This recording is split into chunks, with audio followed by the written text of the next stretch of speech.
Bon, salam alaikum à tout le monde.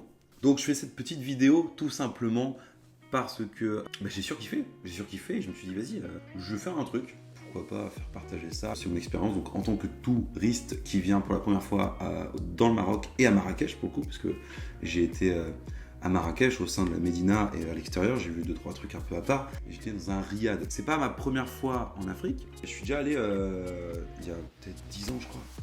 Non, je sais plus, j'étais gamin. En Tunisie. Alors, on était à Djerba et tout. C'était sympa, mais j'étais plus dans le cadre. T'es content, t'es un gosse, t'es dans les hôtels où tu joues avec d'autres gosses, tu bouffes comme un sac. Là, c'est différent. En grandissant, automatiquement, je kiffe trop découvrir, voyager, bouffer des trucs, faire des rencontres aussi, et puis apprendre davantage sur ce que je ne connais pas. Non, du coup, c'est différent. Voilà. Autre exemple, je suis allé en Angleterre quand j'étais petit, et quand t'es plus grand, d'une, déjà t'es libre de tout ce que tu veux, sans avoir les parents ou autres avec toi en mode qui te guide. Ton rapport est différent, t'as un recul qui se fait, et puis de toute façon, quand tu voyages, tu rencontres des gens. Non, je suis en train de faire une vidéo. Arrête. Ah. Allez, arrête. Allez. Et tu bouges plus. Boubou! Oh! Oh putain. Boubou! Il fait chier les gens. T'es content, frère?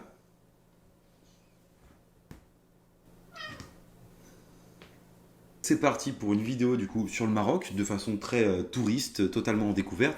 J'y suis allé pour l'anniversaire de mon père, 60 ans. Ouh. Et lui, il allait plein de fois. En fait, c'était clairement mon guide touristique. Hein. Vraiment, pour le coup, c'était facile. En mode, il va me montrer les petits coins, les petits trucs à bouffer, les trucs à possiblement éviter ou autre. Et voilà, on est parti de Bordeaux. Et puis, on a pris l'avion. Et puis, arrête! Oh! J'ai davantage kiffé. Tu as fini là? En fait, à chaque fois que je dis un mot, tu vas miauler. C'est ça, tu vas miauler. Juste parce qu'en fait, t'es pas à l'écran et tu peux pas faire ah, je suis le plus important. Puis, on a pris l'avion pour aller directement, du coup, à Marrakech, l'aéroport qui est absolument pas loin du centre-ville. Je dois parler des portiques aussi, c'est un truc de fou. Enfin, les portiques, la sécurité, tout ça. À Bordeaux, c'est un peu en mode, tu passes, t'as un test PCR. Ok, c'est cool. Ton passeport, ouais, ça peut être utile. Ok, mais du coup, tu passes. Alors que Marrakech, on est arrivé, sorti de l'avion, tous les check-up à faire, 5 au moins, 5 je dirais, 5 portiques de sécurité. Le mec vient te dire ce que il te demande en fait, clairement il te demande ta vie, il te pose des petites questions sur ton journal intime. Il te demande ce que tu viens faire ici, quel taf tu fais. Déjà quel taf tu fais, personne m'a demandé ça en voyageant, tu vois, j'étais en mode ok. Donc vraiment on est en mode full sécurité et il y a toujours le rapport avec le Covid. On fait attention. Par exemple pour l'avion du retour, dans l'avion on était obligé de mettre le masque. Voilà. Le Maroc sur ça ils sont beaucoup plus strict que nous quoi. Alors après en soi au moins t'as pas de soucis hein. On arrive, on attend la petite voiture et tout et comment dire que les Marocains c'est des gros déglingos sur la route. Comme ils savent tous que c'est tous des tarés au volant, il y a aucun problème en fait, tout est parfait et tout, c'est mec c'est incroyable, je pense que les Fast and Furious devraient se faire là-bas quoi. Ils conduisent avec leurs grosses couilles en fait, tout simplement. Et encore niveau conduite, c'est pas la seule chose parce que alors, des scooters après. Ouais, l'aéroport pas si loin du centre-ville, donc techniquement, ça c'est un truc qui est assez cool quand tu voyages.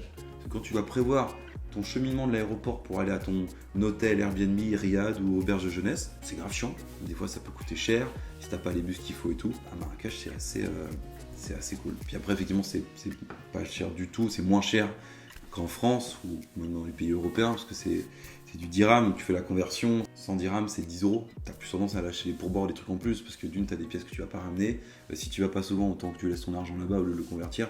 Et surtout que tu vas pas garder un billet de 20 sauf si tu veux l'accrocher toi, mais ça coûte 2 balles là-bas. Le pourboire un peu je comprends, je pense que c'est pour ça aussi que il y a du tourisme. T'as toujours des gens qui vont essayer de en mode c'est un touriste, c'est un pigeon et tout, mais sinon pas de soucis en soi. On arrive finalement au Riad, en plein cœur de la Médina. Le taxi peut pas aller plus loin parce que t'as les petites ruelles, c'est vraiment refermé et tout. D'ailleurs, un truc de fou, mais quand tu te balades sur la place Jemaa El-Fa, du coup l'énorme place, ou même tu t'approches des restos, des souks parce que ça reste quand même bruyant. Quand tu passes à travers les petites rues, le son se coupe automatiquement. Les murs sont tellement épais, c'est un truc de fou. Du coup, t'as l'impression d'être dans le calme, alors que tu fais 2 rues après et puis c'est la Java.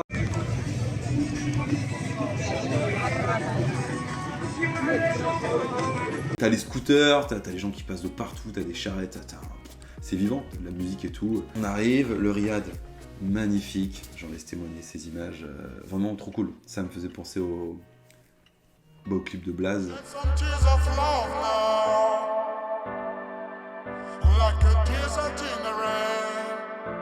When some of the dead are waking up, yeah. There's nobody like my moon. There's no place like my home since I was born. When I was young, the flavor is so strong. I've missed it so long, yeah.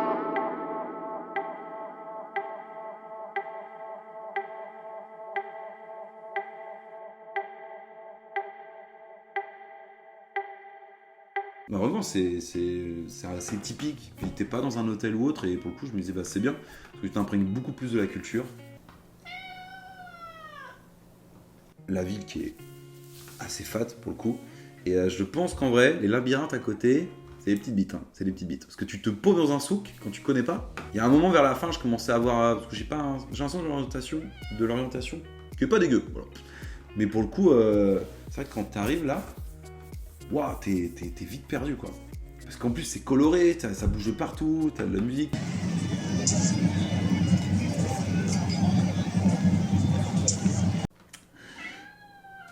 Avec des stands de jus de fruits ou autres qui restent sur place. T'as des petits stands, ils ont des petits singes pour que les gens viennent prendre des photos ou autres. Puis de toute façon, dès que tu prends une photo d'un truc ou d'un serpent, parce que ils sont là avec le cobra, il est... Directement ils arrivent en mode wop, t'as pris une photo, tu payes, tu payes. Du coup, bah, j'ai pas d'image en soi parce qu'on allait me faire chier. Mais, mine de rien, ça faisait de l'animation, c'était méga vivant. Et puis, le soir, après, t'as tout le stand de bouffe qui se met en place, c'est un truc de fou. Tu vois les grosses têtes de veau, et voilà. Mais il y a un côté aussi convivial avec les tables où tu peux bouffer un peu avec tout le monde. Alors, et ça sentait bon. Ça sentait super bon. Incroyable, quoi. Vraiment incroyable. C'est énormément vivant. Ça peut être le dimanche ou le lundi. Mais là, ils sont ouverts tout le temps. Parce que comme ils vivent à fond du tourisme aussi, dans un sens, bah, c'est normal. Les gars, ça leur gagne pas. Après, t'as tous les souks, t'as les souks, t'as le milieu des épices, tu vas voir le côté avec tous les animaux. Lui, t'es un peu hardcore aussi avec les poulets et tout. Limite, ils les prennent, ils les foutent dans les broyeuses, ils les coupent. Ah ouais, d'accord, ok. T'as des restos planqués au sein des souks et tout, et c'est super stylé. Tout ce qui est métallurgie aussi, t'avais des trucs mis en place.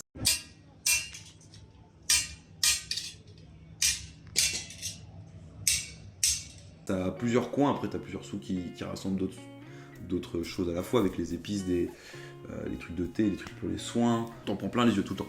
Les maillots de foot, les chaussures aussi. J'ai essayé d'avoir une paire. Chose du 45 en fait. À un moment, ils m'ont regardé en mode tu peux pas avoir des pieds anormaux quoi, tout simplement. Mutant le mec, dégueulasse. C'est bien ce qu'en prenant des images d'en haut, parce qu'on allait bouffer sur 2-3 restos en haut, là, tu voyais la place tout autour. Et généralement, t'as toujours la Koutoubia qui était levée en mode waouh, salut, j'étais là. Point négatif, mais je pense que même pour eux c'était au bout d'un moment un peu chiant parce qu'ils s'attendaient pas à des fortes chaleurs, c'est les températures. Moi déjà je tiens pas au soleil pendant 2 minutes, je suis obligé d'aller chercher les coins d'ombre, et du coup à les 38 degrés, ça a piqué un peu quand même hein. Parce que dès que je rentrais dans un endroit où il y avait la clim, d'ailleurs tous les apparts, tous les restos, même un appart un peu bas de gamme, parce qu'on est sorti en dehors de Medina, on voit des apparts et tout, tu voyais des bouts de clim partout. Il est insupportable. Alors, on a visité le jardin, un petit complexe, tranquille, au cœur des souks, quoi. C'est un truc de fou. Bah, c'est un peu reposant, tu vois.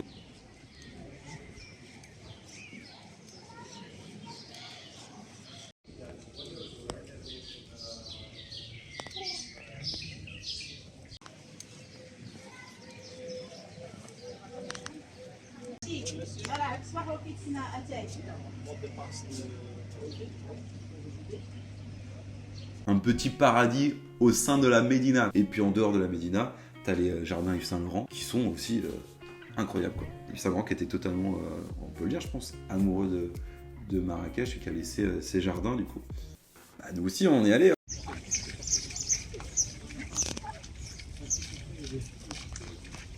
Le bleu majorel qui était un peu présent sur les murs aussi, des plantes de partout, c'est coloré, t'as le soleil qui éclate de partout, puis les jardiniers font un travail de porc. Non, vraiment, c'est magnifique, quoi. C'était magnifique. Et pour autre visiter le lieu et tout, donc on est sorti en dehors de la Médina, vu un peu l'opéra, le théâtre, qui va voir ce qui va se remettre en place. C'était magnifique et tout, désert, vraiment désert. Donc la gare super belle. D'ailleurs, point à la gare, mais je l'ai vu aussi dans toute la ville ou autre. Le côté poubelle et tout, on respecte le recyclage, on tente de faire des choses comme ça. Bon, t'as des coins toujours crades, hein, comme dans certaines villes, les souks étaient propres, c'était lavé, tu te dis comme ça, du passage tout le temps, c'est le bordel et tout, pour être vite crade, et au final, non. Puis après, il m'a montré les hôtels, différents hôtels et tout. On est rentré comme ça, j'étais en mode, vas-y, on a peut-être pas le droit. Et les mecs sont en mode, si, visitez nos hôtels, ils sont super bien. Du coup, j'ai vu les grandes piscines, les grands trucs en mode, t'as envie d'aller là-bas, tu fais vraiment le touriste. Je profite, je glande mes couilles dans l'eau, en fait. Hein, je les trempe là, comme ça, dans du vinaigre. Et j'ai vu aussi la Manounia, je crois qu'ils appellent comme ça. Méga hôtel de taré, le plus cher, je pense, le plus riche des hôtels à Marrakech, à l'entrée de la Médina. La Médina, c'est ce qu'ils appellent le centre-ville, en fait. Et avec tous les espèces de remparts qui sont autour, ça servait pour d'autres défenses ennemies à l'époque. Mais du coup, c'est assez stylé comment c'est ouvert. Tu rentres par plusieurs côtés de la Médine. Bon, bah, je ferai une vidéo sur toi. T'es content? Tout le monde veut tous une vidéo sur les chats. T'en veux une, Boubou? Allez, on verra. On est allé à Gezi, c'est-à-dire un grand quartier, gros endroit où t'as pas mal de restos. C'est un peu plus commercial. Tu vas avoir des magasins de fringos, tu vois, alors que la Médina, t'es au cœur un petit peu du truc marocain, tu vois, t'es là dans les souks, t'essayes d'échanger, marchander tout ça, que là-bas, à l'extérieur, c'est différent, quoi. Même si c'est là où j'ai dû bouffer une des meilleures pastilles au poulet.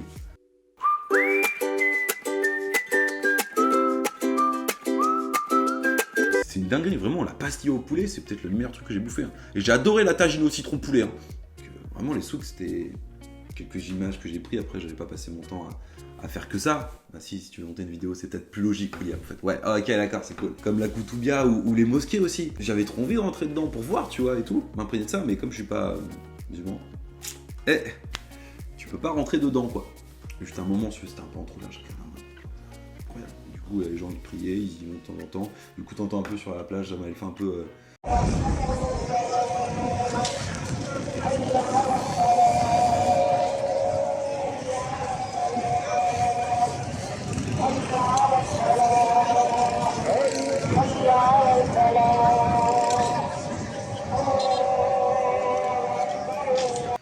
les 4-5 heures, je sais pas à peu près, mais c'était assez redondant, mine de rien.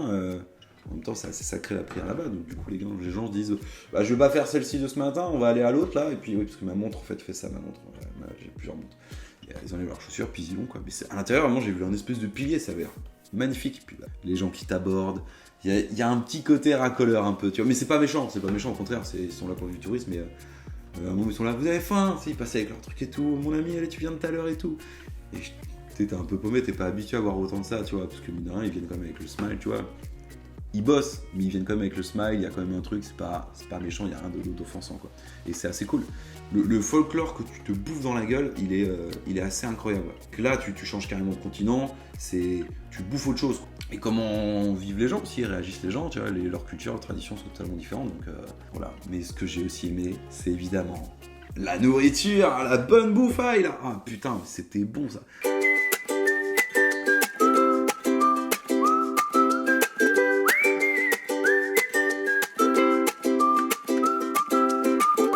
Premier jour, on arrive, on visite du coup les jardins secrets, espèce d'Éden, et puis après on va au jardin, c'est-à-dire un resto. Et le houmous au piment, il était incroyable. Souvent des tagines au poulet, incroyable. C'est le bœuf à l'agneau, l'agneau est vraiment super bon. Les pâtisseries aussi, j'étais pas pâtisserie du tout marocaine, j'avoue, pas dégueu. Non, vraiment j'ai kiffé. Et leur nougat aussi, j'en ai ramené, c'était un truc de fou. Et l'amlou. Oh, les cacahuètes, tu mets du miel et cacahuètes après. L'espèce de beurre cacahuète, l'a fait naturellement et tout. Fait avec l'argan, là. Enfin, c'est un truc de malade, ça. C'est pour ça qu'heureusement qu'on a marché à côté. Hein, parce que sinon, en haut, le gros con, là. Ou alors le petit thé. Pardon, je suis pas thé du tout. Et j'ai bu énormément de thé à la menthe là-bas. Et ça fait un bien fou. Hein. Surtout le thé royal, là, Ibrahim, stand dans le souk, avec les énormes drapeaux bretons. On arrive, on comprend pas trop. Comme dans les matchs de foot ou ailleurs. Soit tu vois un drapeau algérien, soit tu vois un drapeau breton. Et bah là, c'était full breton. Le mec qui est allé à Rennes, il est fan de Rennes, tous les maillots de foot et tout. Et le mec adorable, il nous a fait goûter un thé, son thé royal qu'il appelle, je sais pas ce qu'il a mis dedans, mais il était super bon. Donc il était super bon. J'ai parlé des lieux, j'ai parlé de la bouffe, les gens adorables. Hein. Effectivement, t'as des cons un peu partout, t'as deux mecs qui commencent à se démarrer dans le souk, je sais pas. L'autre qui commence à prendre son balai pour aller l'enculer. Il y a quand même des gars qui sont allés les arrêter en mode.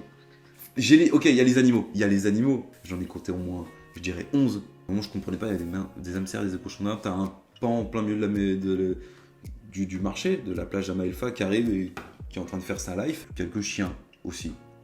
Voilà. À savoir que le chien est beaucoup moins sacré que le chat. Le chat, là-bas, à la limite, il le kiffe plus, tu vois. J'ai au moins vu, et vraiment, c'est pas pour déconner, une centaine de chats. Sans compter les chatons, tout ça. Vraiment, j'ai vu que de ça, que de chats. Mais les chats, cohabitaient avec les gars. T'en as partout, vraiment, t'en as partout. Ils sautent sur les murs de plus de 30 mètres, s'en battent les couilles et tout. Il y avait quoi d'autre? Bah, des singes, des serpents, évidemment, des ânes et des petits bourriquets, bah, des chevaux, parce qu'en fait, ils font des tours de calèche et tout. Certains qui étaient un peu maigres, un peu quand même, on va pas se mentir. Si, t'avais des hamsters, les cochons d'Inde, ouais, ça vend. Des tortues. Bah, le resto, le jardin où on était, on mange à côté, il y avait une tortue qui bouffait sa laitue plus loin. Et ils vendaient aussi des petites tortues. Si, des poules aussi, j'ai vu des poules traîner. Il y avait un mec qui était défoncé, il dormait à côté, puis il y avait des poules ensemble. Il y avait aussi je crois, un caméléon. Non, il y avait des poussins. En fait, il y a un mec avant qui arrive avec une énorme charrue, plein de poussins. Il y avait des poussins roses, des jaunes, en fait, ils étaient colorés. Je comprends pas. Du coup, bah, je parle à Ibrahim. Et pour les poussins, il me dit, ça c'est pour les gosses, les enfants. Je fais, pardon? Si, comme animaux un peu de compagnie. Les poussins colorés en rose, j'ai fait, ok. Il y avait le désert d'Agafet. Dans le désert, il n'y avait pas du sable et tout, mais c'était quand même une plaine assez vaste. Et là, ça faisait touriste un peu trop Disneyland, tu vois, à la limite, tous les quads, les tours en dromadaire. Et tu manges un peu dans le désert, passionnant. Le petit coucher de soleil, là. Bon, après, le truc n'était pas non plus incroyable. Enfin, la bouffe, si, les 3 premiers plats, super bien, mais on a attendu trop longtemps. On était avec d'autres touristes, il y avait des Allemands, d'autres Français et Françaises. Et comment te dire qu'à un moment on a attendu super longtemps. Sinon, bouffe incroyable, la vue cool en fait. Tu vas là-bas, limite pour les photos, pour d'autres trucs. On a repris un taxi, puis on est reparti. Et d'ailleurs, le mec dans le taxi nous expliquait en fait comment ça avait changé avec le Covid, tout ça. Le tourisme, c'est quelque chose de fou là-bas. Comment ça les aide au niveau financier. Mais du coup, il nous expliquait un peu ça, que lui aussi il avait bouffé. Mais il a pas mal perdu, du coup, c'était un peu galère. Donc tu comprends que la situation a un peu tapé pour certaines personnes, pour beaucoup de gens. Comme je disais, il y en a qui se sont enrichis, t'en as d'autres qui ont pris tarif. Et on a fait une autre excursion, du coup, en direction de la classe, dans la vallée d'Orica, pour voir la cascade et manger un peu au bord de l'eau. Ça, vraiment, c'était cool.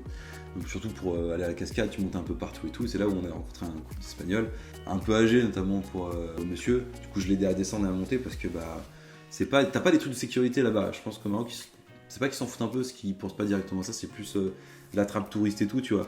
Et c'était, ça pouvait être un peu dangereux. Après, la vue est sympa quand t'arrives et tout, c'est très joli à voir, mais c'est en mode faut faire attention parce que pour les gosses ou les personnes âgées, c'est un peu moyen quoi. Il y avait quand même d'autres couples qui étaient de l'excursion avec nous, mais ils sont pas montés plus haut parce qu'avec leurs gosses, c'était en mode c'est pas possible, tu vois. Et puis pour la vallée d'Orica, c'est pareil aussi. Mais ils disaient on arrive dans pas longtemps. Non. On fait un premier arrêt, bon il y avait des gens qui faisaient un tour de dromadaire, ça on avait été prévenus. Du coup on boit le thé, très sympa, on discute, on échange, donc super bien, vraiment voilà, ils avaient fait un petit campement. On reprend la route et tout, on fait bon, allez on y va, tu vois, en direction de la rivière et tout. On s'arrête dans des stands de vases, des conneries et tout, limite bah ils t'arrêtent pour te dire allez acheter, allez voir. Parce qu'ils ont un lien avec d'autres gens.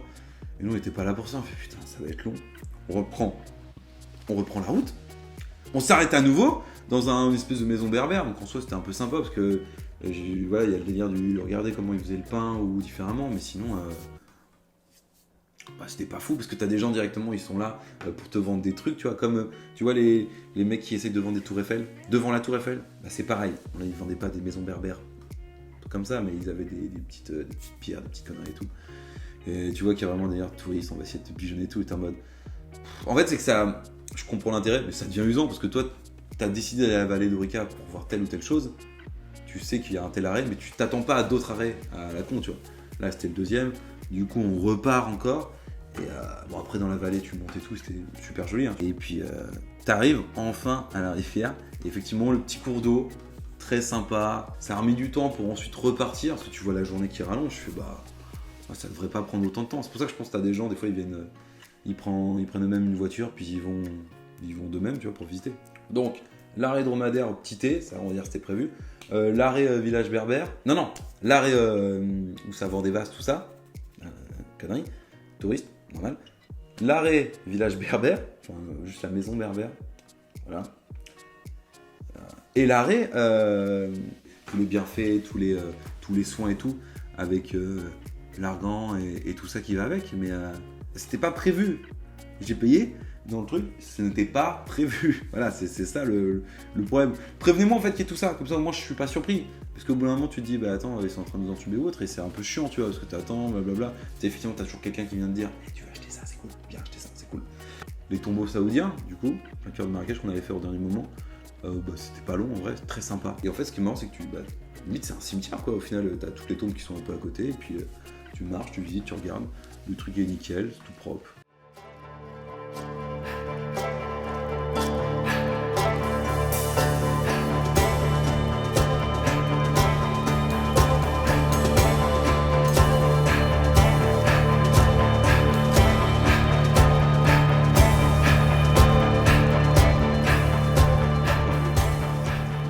C'est de l'histoire, c'est ça qu'on aime bien, tu vois. C'est que même au sein de la ville, ils gardent certaines choses et c'est assez joli. Et ouais, non, j'en parle, je tease. Mais les scooters, j'ai essayé de prendre plusieurs vidéos, où tu vois les scooters qui passent.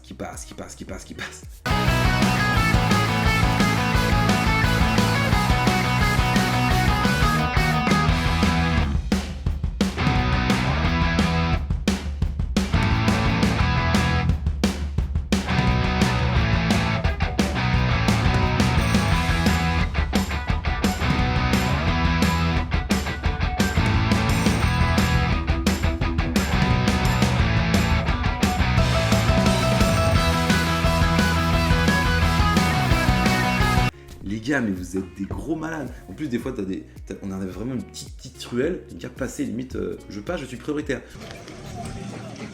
Et ils passaient seulement entre les gens. Des fois, ils étaient 4 dessus, vraiment, sans casque. Il y en avait qui avaient des casques, d'autres pas de casque. Et le plus what the fuck, c'est que j'ai vu un mec, il y avait son labrador, le chien derrière, assez fat. Il bougeait pas. Sur le scooter, il passait, j'étais là. Chaud quand même. Ouais, et plein, des fois ils arrivaient avec des petits boui-boui, tu vois, où ils emmènent les gens. Ils passaient à travers les ruelles du souk. Alors qu'à côté, t'es en train de commander ta bouffe ou t'es en train de commander un truc et tout, et les gens passent. Mais t'as aussi des scooters qui passent pour les marchandises, tu vois. Ça reste assez fou. Et après, il y a le côté un peu peut-être polluant, on serait peut-être mieux à vélo, mais c'est que les mecs en scooter, c'est tout est rapide pour eux quoi. Ils passent d'un coup et puis ils s'en battent les couilles. Mais c'est le truc le plus what the fuck que j'ai pu voir là-bas. Ouais. C'est vraiment conduite, on s'en fout. Quoi. Les scooters, ils sont prioritaires. Donc j'ai plein de choses à dire, j'ai plein de choses à raconter. Ça m'a ébloui la gueule, c'était incroyable. Partez dans des pays comme ça, dans d'autres continents aussi, où vous pouvez bouffer d'autres cultures parce que vous allez grandir, vous allez en apprendre davantage. Faut être curieux aussi, je pense. J'espère que tout ça, ça vous a plu. Parce que je voulais un peu partager la chose. Et si vraiment ce genre de format ça peut plaire, effectivement, moi, si de temps en temps je voyage, je prendrai des vidéos, je me dis, je recréerai un truc. Donc on a fini. Et puis, prochaine fois, pour une autre vidéo sur autre chose, sans doute. Ça sera sur autre chose, sans doute, c'est sûr. C'est même sûr, c'est même clair, c'est même définitif. Voyagez tout simplement. Faites-vous kiffer, c'est le plus important. Et découvrir des choses, tenter de bouffer des trucs, ayez des souvenirs plein la tête. Parce qu'on n'a qu'une vie. Bisous!